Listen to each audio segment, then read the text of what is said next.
ശ്രീ വില്ലുമംഗലം സ്വാമിയാർ രചിച്ച ശ്രീകൃഷ്ണ കർണാമൃതം സർഗം 1 ശ്ലോകം 19.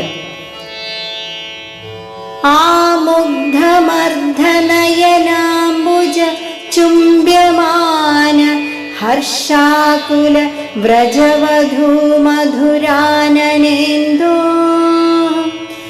ആരബ്ധവേണുരവമാദികിശോരമൂർത്തേരാവിർഭവന്തി മമ ചേതസി കേപി ഭാവാ. ഓം നമോ നാരായണായ.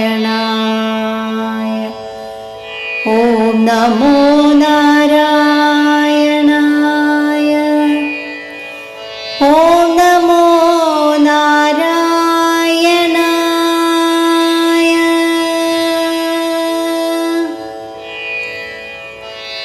സന്തോഷത്തിൽ മുഴുകിയ ഗോപസ്ത്രീകളുടെ സുന്ദര മുഖങ്ങളിലേക്ക് അതിമനോഹരമാം വണ്ണം പകുതിയടഞ്ഞ താമര കൺകൂണുകൾ അയച്ചുകൊണ്ട് വേണുഗാനം ആരംഭിച്ചു മരുവുന്ന ഉണ്ണിയായ ശ്രീകൃഷ്ണ ഭഗവാന്റെ അവർണ്ണനീയങ്ങളായ ചില ഭാവവിശേഷങ്ങൾ എൻ്റെ മനസ്സിൽ പ്രത്യക്ഷപ്പെട്ടുകൊണ്ടിരിക്കുന്നു. ഗോപസുന്ദരിമാരുടെ മുഖങ്ങളിലേക്ക് കണ്ണയച്ചുകൊണ്ട് മുരളീഗാനം ചെയ്തു മേവുന്ന ശ്രീകൃഷ്ണന്റെ പലതരം മുഖഭാവങ്ങൾ കവി മനസ്സിൽ തെളിഞ്ഞു വിളങ്ങുന്നു. ഹരേ കൃഷ്ണ.